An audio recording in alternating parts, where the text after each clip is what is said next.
Concerned about this, Becky? There are newscasts for saying they wanted this to be Guantanamo Bay West. That was on CNN. That was not American police force, and I'd ask you to go back and recheck your sources. That was too. So they've not been requesting to have this as a facility to hold detainees? No, sir. And please, everyone, listen carefully.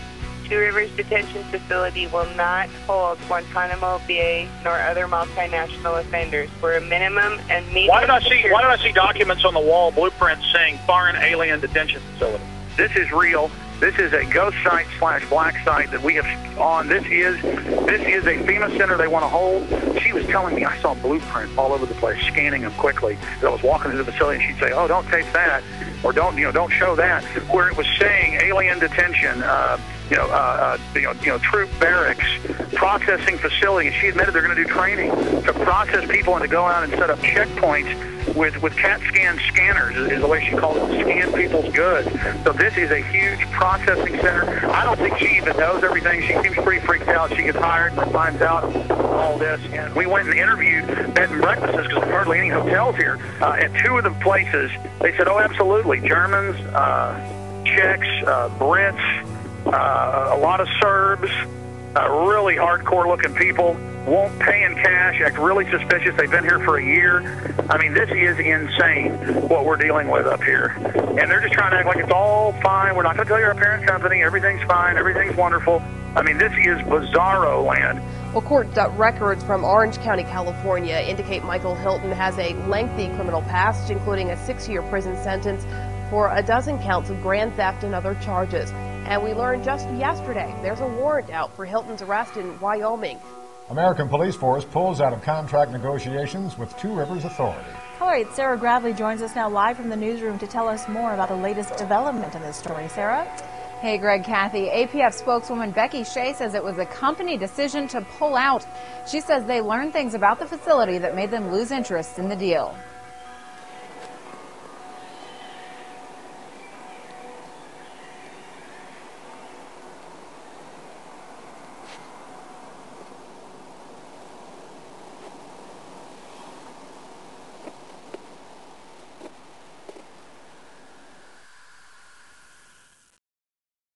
We interrupt our regular program schedule for a special report. Here is Wall Street Journal. KBR awarded Homeland Security contract worth up to $385 million to build 3 1 million person FEMA camps in the United States. It says the ICE detention and removal operations program can be used for illegal aliens and for U.S. citizens and for other emergencies. Here's the New York Times. Halliburton subsidiary gets contract to add temporary immigration detention centers. Just like under Rex 84, the documents came out in the 80s. They said the cover would be for illegal aliens, but it would be really a martial law takeover plan and to suspend the Constitution and take over the media. So there's the New York Times we have saved up on prisonplanet.com. Also, George Bush reopened all the Japanese and German prisoner of war camps in the U.S. and put water in, light in, and then just have them set up and ready. That was in the CBS News. Bush to preserve World War II internment camps. So there's that article. Pentagon paying for fake news in the U.S. White House paying for fake news in the U.S. It's now in the tens of billions every year. This is what's going on. The fake news reports they produced and put on radio and TV that were made by the government. I've had Congress people on talking about how it's illegal, the fake news. All of this is being done. Fake polls, everything. How are they preparing the public? When I saw this at the time, I saw Tommy Franks and Cigar Aficionado. I saw Tommy Franks on CNN, Fox, MSNBC go, gee, I'm real sorry about this, but one more big terror attack, we're going to have a military form of government and martial law. I'm real sad about that, but that's what the American people are going to demand. That's the only thing that'll keep them safe. Now, you don't expect him to come out and say, gee, we're going to have a military dictatorship. Militaries throughout history love taking over societies 99% of the time, and America's just been in the exception. No, he's got to introduce it like, gee, shuck, I'm real upset, but it is the only thing that'll keep us safe. The Constitution won't survive a WMD attack. And I said at the time, I said, he is part of the Pentagon's billions in fake news. That's illegal. The General Accounting Office has already ruled that they're paying off reporters and people to go on TV. I said, I bet my bottom dollar Frank's is being paid off. Now they're rolling them out in the news. The camps will be for you when you're starving during the collapse of society, which is what the IMF and World Bank have done to countless third world countries, and their own documents say they want to do it here. They have to fully bankrupt you so they can consolidate everything with the tens of trillions of fiat currency they're holding and hoarding of taxpayer money. And then once the riots start, which they're trying to push, they have Zbigniew Brzezinski on MSNBC, we played that the other day, saying, I'm really worried about these bankers. They're going to cause riots nationwide. Millions and millions of unemployed. People really facing dire straits. And we're going to be having that for some period of time before things hopefully improve. And at the same time, there is this public awareness of this extraordinary wealth that was transferred to a few individuals. And you sort of say to yourself, what's going to happen in this society when these people are without jobs, when their families hurt, when they lose their homes and so forth? As if he isn't one of the engineers of it. See, they know they've got revolution on their hands. They know that we did our job warning the people and exposing what was happening and putting all this information out, and people found out it was true. Here it is. This is from my film, The Road to Tyranny. I have 18 hours of this. I have them training all over the country. I have them teaching police to arrest anybody with a Get Us Out of the UN sticker. This is what's been going on. Here it is. You're damn right, because think about the Christians, okay? Do you accept Jesus Christ, your Lord and Savior? No. What did they do? They took your head off. They beheaded you if you didn't accept Jesus Christ, your Lord and Savior. See, this is reality. Yeah, they're terrorists, but the bottom line is to them, they are not. When people are passionate about what they believe in, they become a very difficult enemy to beat.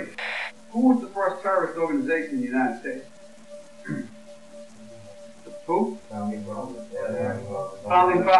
You mean Thomas Jefferson? Look at this guy. He's talking about the founding fathers and people that are committed. He's talking about constitutional terrorists. Before that, the cops are so conditioned, they say, who are the terrorists? Who are the first terrorists? The founding fathers. They all know. They all say founding fathers. They've already been taught this many times. He says that's a very difficult enemy to beat. No, you are the enemy when you become an enemy of the Bill of Rights and Constitution and let foreign bankers take us over. Play it again. The guys who we call our founding fathers, George Washington, Mr. Honest, who cut down the cherry tree and admitted it, is the same guy who signed death orders, if you will, on members of the British government, the British Crown, who they wanted to eliminate because politically they had influence in certain pockets of the United States, at that time the 13 colonies, and they wanted to divide and conquer. They may get a whole lot of civilians, and hey, I'm going to be honest with you, okay? If they killed 10,000 civilians tomorrow with a biological agent, that's too bad for them.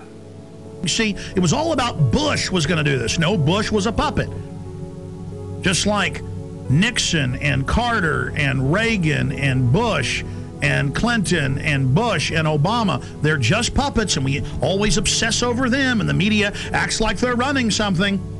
It's the executive power held by the National Security Council. In fact, 3 weeks ago, they had an article about General James Jones and the National Security Council saying they've now taken over continuity of government, even from the executive and Homeland Security, and that this private group runs it all. And then General Jones was in the CFR website writing, I take all my orders from former national security heads, Henry Kissinger and the CFR. I mean, that's why in the last week there have been 4 mainstream news articles that we posted at Infowars.com and PrisonPlanet.com with Bilderberg group members like Etienne Davignon, the chairman of Bilderberg, saying, we set up the European Union, we set up the G20, we've set up the New World Order banking system. I mean, now they're openly bragging it's world government and they run it. But it is the awareness itself that will drive the change. And one of the ways it will drive the change is through global governance and global agreements.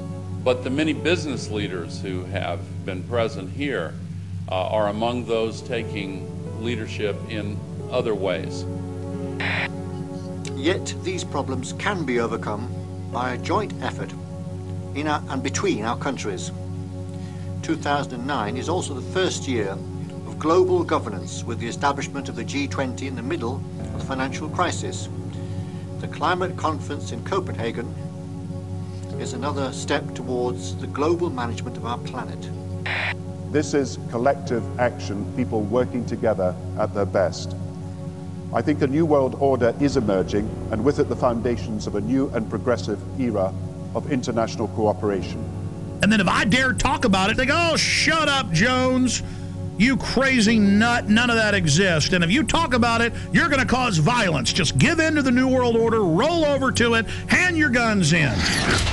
Let's start with the airport adventures, which they now admit are going nationwide with the Viper teams at bus stops, train stops, the streets, shopping malls, random vans, sending you through body scanners, biometrically scanning 360 your naked body. Now, I've seen more in-depth images by the actual companies where they can zoom in on pores. Okay, so they're showing you a low-res image, but totally naked, your family, it's child porn, they don't care. Now, if you take a picture of your 2-year-old daughter in diapers, and this made ABC News and CNN,